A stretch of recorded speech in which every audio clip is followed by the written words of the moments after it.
15 horas 35 minutos com 30 segundos, 30 graus e 8 décimos aqui no centro de Porto Alegre. Olha, adquirir um aparelho de ar-condicionado é muito bom.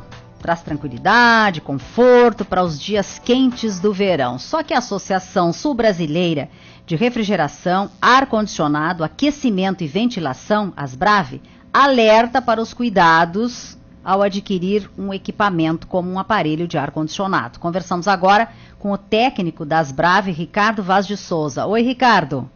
Boa tarde, Maria do Carmo. Boa tarde aos ouvintes da Rádio Bahia. Muito bem. Eu falei antes de a gente poder conversar, que no fim não deu certo, aí que adquirir um aparelho de ar-condicionado é muito bom, que a gente tem aí uma questão de tranquilidade, de conforto para esses dias quentes do verão. Só que vocês estão alertando para algumas coisas que precisa se prestar atenção na hora de adquirir o equipamento. O que é isso aí? Em questão mesmo, nós escrevemos a respeito do consumo de energia. A nossa preocupação é evitar o consumo excessivo de energia nos equipamentos de ar-condicionado.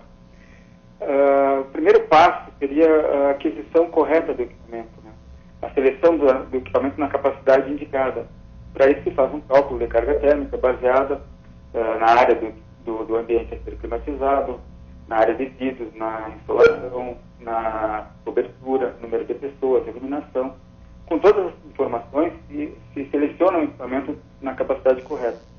Feita a aquisição, deve preocupar também os equipamentos têm um selo Procel, que indica o consumo de energia, né? Tem uma classificação de A a D, os de menor consumo são categoria A e B, né? Então, preferentemente, se adquira um de categoria A ou B.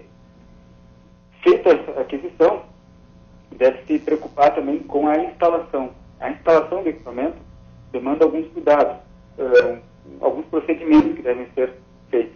Isso deve ser feito por um profissional especializado, né? Treinado. Algumas das preocupações na instalação seriam, por exemplo, a localização dos equipamentos, a distância entre unidade interna e externa, no caso do split, isso é importante, tanto para o rendimento como para o consumo de energia, né? Bom, feita a instalação... Eu queria só uma coisinha contigo, Ricardo, em relação à instalação. A questão de que não tem que ser, não sei se é o cano, como é que a gente chama, de cobre, não é isso? Isso, a tubulação de refrigeração, tubulações de cobre ou alumínio. Mas o alumínio não vaza? Não vaza o gás? Não, na verdade é assim, Maria do Carmo, como eu estava falando. Ao fazer a instalação, tem dois procedimentos que devem ser muito bem executados. Que é a evacuação, ou seja, retirada de umidade do sistema, e o teste de estanqueidade, é um teste para ver se há vazamento. Então, na instalação se faz um teste de vazamento. Só que esse teste demanda tempo, certo? O que já acontece é que muitas instalações têm tempo médio para ser feito. O profissional pretende fazer a instalação em menos tempo. E para isso ele não faz os testes necessários. Mas o bom mesmo seria o cobre? Não, existem no mercado dois materiais bem utilizados, o cobre e o alumínio. O cobre é o largamente utilizado, né? É um pouco mais caro, e o alumínio está também em substituição em alguns casos. Quando tu dizes mais, desculpa te interromper, mas quando tu dizes mais caro é o cobre com o alumínio, mas a instalação terá que ser o mesmo custo, ou se vai instalar com o cobre ela deverá ser mais cara? Dificilmente vai haver alguma diferença no valor da instalação. É pouca diferença. É que o cobre ainda tem valor de mercado, no mercado negro, digamos assim. Se ele é depositado numa construção sem cuidado, ele é furtado. Como roubam fios, cabos de energia elétrica, roubam cabos, tubulações de cobre também. Então, em algumas obras de grande porte estão substituindo pelo alumínio, que não tem um valor de mercado tão grande. Tá certo. Só que para instalar alumínio tem que ter outros cuidados que no cobre não são necessários. Se não tiver esses cuidados, aí sim poderá haver uma corrosão do alumínio, e aí com essa corrosão poderá haver vazamento do fluido, do gás. Bueno. No momento que instalou, ok, daí quando é que tem que fazer uma manutenção que seja correta, que seja uma manutenção periódica aí? Na verdade, estamos falando em condicionadores de ar residenciais. Sim. Nesses casos, basicamente o que se faz é a limpeza do filtro de ar. Isso pode fazer em casa, a gente mesmo? Sim, o próprio o proprietário, o usuário pode fazer, é só remover o filtro, passa em água corrente e recoloca o filtro no equipamento úmido mesmo, sem problema. Isso deve ser feito a cada mês, depende da utilização da pessoa, mas uma vez por mês é suficiente, né?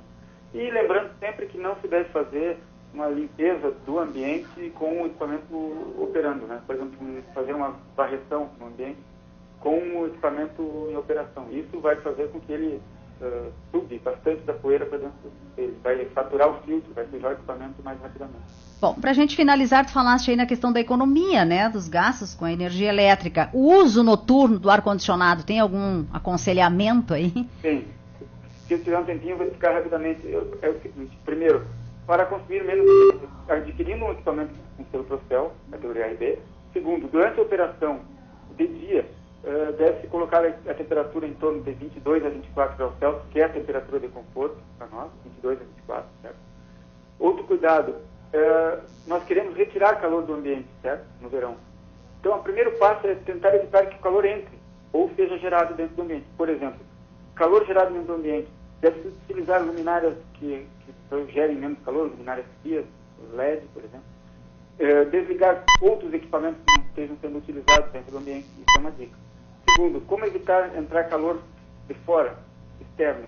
Usar cortinas nas janelas, usar, por exemplo, proteção externa nas janelas, como um toldo, um brise, as cortinas sempre na cor clara para o exterior, evitar que entre radiação solar direta no ambiente. Isso é um consumo de energia que eleva muito quando se deixa entrar radiação direta no ambiente.